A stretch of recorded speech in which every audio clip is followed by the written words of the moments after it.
శ్రీ మహాగణాధిపతయే నమః. ఐం మహాసరస్వత్యే నమః. శ్రీ లలితాంబికాదేవియే నమః. రాశి ఫలాల కార్యక్రమములో భాగంగా ప్రతి మాసము కూడా ఎవరెవరికి ఎలా ఉండబోతుంది, ఏమిటి అనేటువంటి విషయాలు మనం ఎప్పటికప్పుడు తెలియజేస్తూ ఉన్నాము. అందరూ కూడా తెలుసుకుంటూ ఉంటారు కూడా. అయితే ఈసారి డిసెంబరు నెల ఫలితాలు అందరికీ కూడా 12 రాసుల వాళ్లకు ఎలా ఉండబోతున్నాయి, ఏమిటి అనేటువంటి విషయం గురించి ఇప్పుడు నేను తెలియజేయబడుతుంది. అయితే ఈ డిసెంబరు మాసములోనే మార్గశిర మాసం అనేటువంటిది కూడా వస్తుంది. అంటే శ్రీ మహావిష్ణువు మాసానాం మార్గశీర్షోస్మి అన్నాడు. కార్తీకం అయిపోతూనే మార్గశిర మాసమే కదా వస్తుంది. అలా మార్గశిర మాసం ఎప్పుడైతే వస్తుందో ఇక్కడ కార్తీకమంతా కూడా పరమేశ్వరుడికి సంబంధించినటువంటి ఇది. మార్గశిర మాసము అంతా కూడా మార్గశిర మాస స్నానాలు చేయటం అనేటువంటిది ఉంటుంది. కార్తీక మాసంలో దీపాలు వెలిగించటం, కార్తీక స్నానము ఉంటుంది.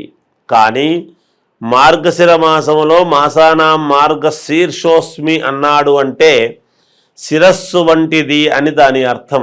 శ్రీ మహావిష్ణువు యొక్క శిరస్సు అంటే తలకాయ ఏమిటి అంటే మార్గశిర మాసం అని. అందువలన ఇంకా విష్ణు ఆలయాల వైపు ఈ భక్త మండలి యొక్క బృందం అంతా కూడా మన హిందూ ఇదంతా కూడా ఆ దేవాలయాల వైపు చూస్తూ ఉంటాం.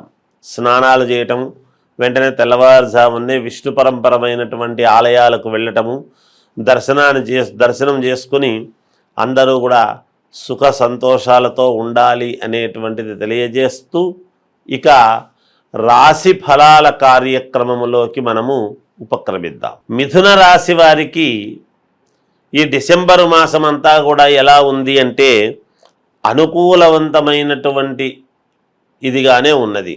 గ్రహస్థితులు అనుకూలముగా ఉన్నాయి. మీరు అనుకున్నటువంటి పనులు చేసుకోవటానికి మేలుగానే ఉన్నదిగాక. చేపట్టినటువంటి పనులలో కార్యసిద్ధి, ఏది అనుకుంటే అది సిద్ధించటం అనేటువంటిదే కదా కావాల్సింది, అది జరుగుతుంది. దూరపు బంధువుల నుండి శుభకార్యాలకు ఆహ్వానాలు పంపుతారు. మీకు వాళ్ళేం పిలుస్తారులే మన వాళ్ళు అని అనుకున్నటువంటి వాళ్ళు మిమ్మల్ని పిలవటం అనేటువంటిది ఒకటి అరుదైన సన్నివేశం. అలాగే చిన్ననాటి మిత్రులతో విందు వినోద కార్యక్రమాలలో పాల్గొనడం లాంటివి జరుగుతాయి. నూతన వ్యాపారాలు ప్రారంభం చేయటానికి మీ మనస్సులో ఉండేటువంటి కోరిక నెరవేరబోతుంది అని సంతోషంతో ఉండడం అనేటువంటి జరుగుతుంది. వ్యాపారానికి కావాల్సినటువంటి పెట్టుబడులు తప్పకుండా సకాలంలో మీకు ఏదో ఒక రూపకముగా మీకు అందడం జరుగుతుంది. నిరుద్యోగ ప్రయత్నాలు, నిరుద్యోగులు ఉద్యోగాలు కావాలి అని తీవ్ర ప్రయత్నం చేస్తుండేటువంటి వాళ్లకు తప్పకుండా అవి సఫలీకృతులవుతారు. ప్రయత్నం చేయండి, కాకపోతే గట్టిగా చేయండి. ఏదో ప్రతి నెలా చేస్తున్నాము కదా, ప్రతిసారి అనుకుంటున్నాము అనేటువంటి మాట కాకుండా కొంచెం గట్టిగా ప్రయత్నం చేయండి, అనుకూలిస్తాయి. విద్యార్థులకు తగిన కష్టానికి తగినటువంటి ఫలితము తప్పకుండా మీకు ఉంటుందిగాక. నూతన గృహ నిర్మాణ ప్రయత్నాలు చేస్తారు. కట్టుకోవడం కావచ్చు, కొనడము కావచ్చు, ఏదో ఒక రకమైనటువంటిది, లేదా కొన్నదే ఇల్లు కొనడము, ఆ ఫ్లాట్స్ కొనడము, ఇలాంటివి ఏవైనా జరుగుతాయి గాక. లోన్లు మీకు త్వరితగతిన శాంక్షన్ అయి మేలు జరుగుతుంది. ఆర్థికంగా మరింత అనుకూలతలు పెంపొందేటువంటి వాతావరణము కనబడుతూ ఉన్నది. అంటే మీకు ఆర్థికంగా డబ్బు ఇంకా ఎక్కువ రావటానికి అనుకూలంగా ఉన్నదని దాని అర్థము.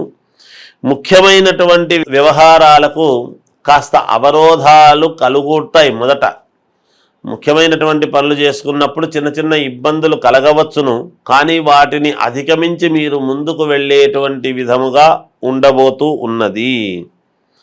అంతేకాకుండా ఏదైనా కొన్ని పనులను మీరు కొంచెం నిదానముగా చేయటం వలన మీకు మేలు జరుగుతుంది. తొట్రుపాటుతనం అనేది పనికిరాదు, కాస్త నిదానముగా చెయ్యండి.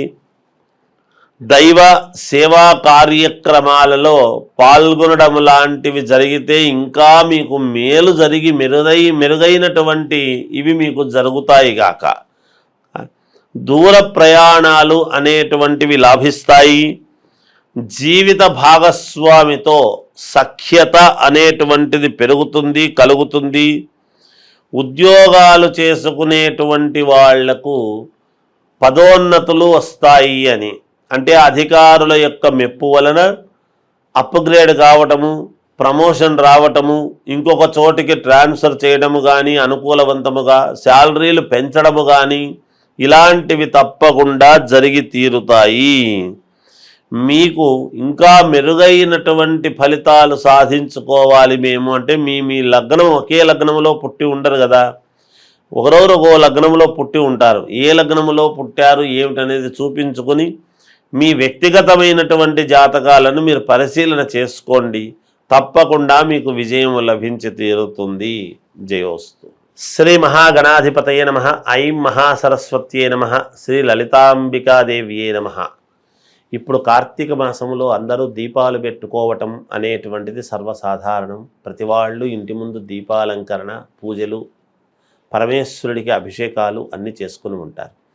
ఇంకా మనకు పనులు కావాలి, మనకు ఏవో ఆటంకాలు జరుగుతున్నాయి, అనేక రకాల మన పనులలో ఎటువంటి వ్యాపారాలు చేసుకునేటువంటి వాళ్ళకైనా, ఉద్యోగాలు చేసుకునేటువంటి వాళ్ళకైనా, ఆడపిల్లలకు వివాహము కావాలి అనుకునేటువంటి వాళ్ళు కానీ, మగపిల్లలకు వివాహము కావాలనుకునేటువంటి వాళ్ళకైనా, ఇలా ఒకరొకరికి నేను విదేశాలకు వెళ్ళి చదువుకోవాలి, మేలు జరగాలి, లేదా అనారోగ్యముతో బాధపడుతూ ఉండేటువంటి వాళ్ళకైనా, ఇప్పటి నుంచో దీర్ఘకాలికముగా అనారోగ్యంతో ఉంటున్నాము, డాక్టర్ దగ్గరికి వెళుతున్నాము కానీ ఏమీ లేదంటున్నారు, ఇలా అనేక రకాల కోరికలు, అనేక రకాల ఆలోచనలు ఉంటాయి. ఉద్యోగాలు కావాలనుకునేటువంటి వాళ్ళు, లేదా ఉద్యోగములో పై ఇది రావాలి అంటే ప్రమోషన్ రావాలి అనుకునేటువంటి వాళ్ళు, భార్యాభర్తల యొక్క సత్సంబంధము,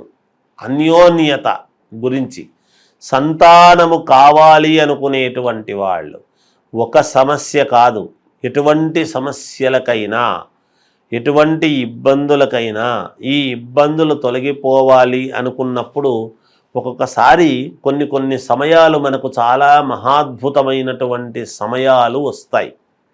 భగవంతుడు అన్నీ కూడా ఒక్కొక్కసారి మనకు అనుకూలిస్తాడు. ఆ అనుకూలించినప్పుడు గనక దాన్ని మనము పట్టుకోగలిగినాము అంటే మనకు విజయము లభించినట్టే అనేటువంటిది అక్కడ సారాంశము. ఇంతకు నేనేమి చెప్పొస్తున్నాను అంటే, ఈ కార్తీక మాసములో అమావాస్యతో కార్తీక మాసం అయిపోతుంది.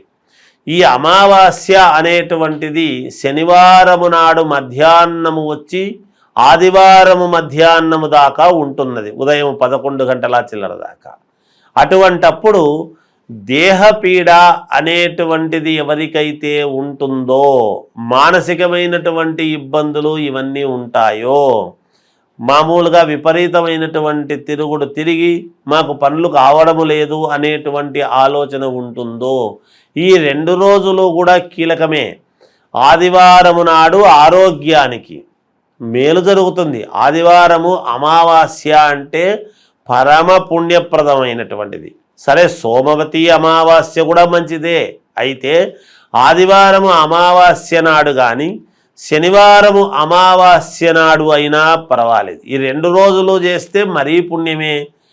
ఏమి చెయ్యాలి అనుకుంటే, ఎవరెవరికైతే ఎంత వయస్సు ఉంటుందో, మీ వయస్సు ఎంతనో ఈ సమయానికి అవి చూసుకోండి. ఆ వయస్సు రీత్యా అన్ని ఒత్తులు తీసుకొని అన్ని ఒత్తులను కూడా కుంకుమతో అద్ది, ఎరుపుతో కుంకుమలో అద్ది, ఆ అన్ని ఒత్తులు కూడా ఒకటిగా చేసి ఆవు నెయ్యితో దీపారాధన అనేటువంటిది చెయ్యండి.